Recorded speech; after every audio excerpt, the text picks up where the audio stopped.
ഉദ്ഘാടനവും കഴിഞ്ഞു, തെരഞ്ഞെടുപ്പും കഴിഞ്ഞു. കൊക്കയാർ പാലം കടലാസിൽ തന്നെ. 2021 ഒക്ടോബറിലുണ്ടായ മഹാപ്രളയത്തിൽ ഒഴുകിപ്പോയ കൊക്കയാർ പാലം പുനർനിർമ്മാണം അനിശ്ചിതത്വത്തിലായിരിക്കുകയാണ്. പ്രളയത്തിൽ തകർന്നൊഴുകിയ പാലത്തിനു പകരം പാലത്തിനായി നിരവധി പ്രക്ഷോഭങ്ങൾക്കൊടുവിലാണ് സംസ്ഥാന സർക്കാർ 4 മാസം മുൻപ് ഫണ്ട് അനുവദിച്ചത്.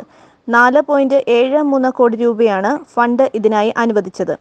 3 വർഷം മുൻപ് തകർന്ന പാലത്തിന് പകരം പാലം എന്ന പ്രഖ്യാപനം നാടിന് സന്തോഷമുണ്ടാക്കിയെങ്കിലും പ്രാഥമിക നടപടികൾ പോലും ഇതുവരെയായി തുടങ്ങിയില്ല.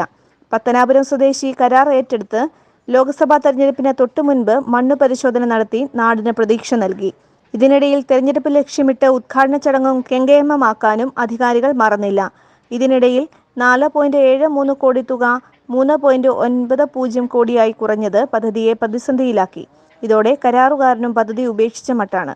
2021 ഒക്ടോബർ 16 ഉണ്ടായ മഹാപ്രളയത്തിൽ ഈ പാലം നഷ്ടപ്പെട്ടു.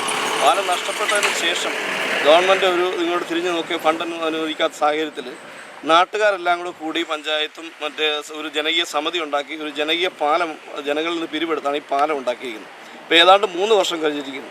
ഈ പാലം താൽക്കാലികമായി നിർമ്മിച്ച പാലമാണ്. ഈ റോഡെന്ന് പറയുന്നത് വെമ്പിളി കൊക്കയാർ റോഡ് ഒട്ടേറെ സുപ്രധാനമായിട്ടുള്ള റോഡാണ്. ഗവൺമെൻറ് ഹയർ സെക്കൻഡറി സ്കൂൾ, അതോടൊപ്പം തന്നെ വെമ്പിളിയിലെ ആയുർവേദ ആശുപത്രി അടക്കം ഏറ്റവും പ്രധാനപ്പെട്ട റോഡാണ്. ഈ റോഡിൽ കൂടെയുള്ള സഞ്ചാരം ഇനിയും നിലയ്ക്കുന്ന ഒരു അവസ്ഥയാണ്. അതുകൊണ്ട് എത്രയും വേഗം ഗവൺമെൻറ് ഈ പാലം പണിയാനുള്ള നടപടി ഉണ്ടാകണം. ഇലക്ഷന് മുമ്പ് ഒരു ഉദ്ഘാടന മാമാങ്കം നടത്തിയതല്ല, അതിനെ സംബന്ധിച്ചല്ലാതെ യാതൊരു വിവരങ്ങളും നമുക്കില്ല. അപ്പം 4 കോടി രൂപ സംതിങ് അനുവദിച്ച് അതിൻ്റെ ഉദ്ഘാടനം ചെയ്തു എന്ന് പറയപ്പെടുന്നതല്ലാതെ അതിൻ്റെ തുടർ നടപടികൾ ഇനി മുന്നോട്ട് പോകാൻ എത്രത്തോളം ആകുമെന്ന് നമുക്ക് ജനങ്ങൾ ആശങ്കയിലാണ്. അപ്പോൾ അതിനുശേഷം അതിൻ്റെ തുക വീണ്ടും കുറച്ചു എന്ന് പറയുന്നു. ഇത് കോൺട്രാക്ട് ഇട്ടിട്ട് പോയെന്ന് പറയുന്നു. എൻ്റെ വ്യക്തത ഇതുവരില്ല. എന്തായാലും വലിയ മഴക്കാലത്തിന് മുമ്പ് ഈ പാലത്തിൻ്റെ കാര്യത്തിൽ ഒരു തീരുമാനം ഉണ്ടാകണമെന്നാണ് നാട്ടുകാരായ ഞങ്ങൾക്ക് പറയാനുള്ളത്.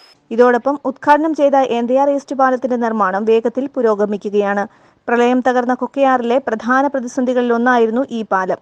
കുറ്റിപ്ലാങ്ങാട്, ഉറുമ്പിക്കര, വെമ്പിളി, വടക്കേമല എന്നിവിടങ്ങളിലെ ആയിരക്കണക്കിന് കുടുംബങ്ങൾക്ക് പുറം ലോകവുമായി ബന്ധപ്പെടാനുള്ള ആശ്രയമായിരുന്നു ഈ പാലം. പ്രളയത്തിൽ പാലം ഒഴുകിയതിനെ തുടർന്ന് സഞ്ചാരം നിലച്ചതിനെ തുടർന്ന് അബ്ദുൾ വാഹിദിന്റെ നേതൃത്വത്തിൽ നാട്ടുകാർ സംഘടിപ്പിച്ച് താൽക്കാലിക പാലം നിർമ്മിച്ചതിനാലാണ് സ്കൂൾ, ആശുപത്രി അടക്കമുള്ള ആവശ്യത്തിന് പോകാനാവുന്നത്. ഇത് സൗകര്യമായി കണ്ട് പുതിയ പാലം അധികാരികൾ മനഃപൂർവ്വം മറക്കുകയായിരുന്നു.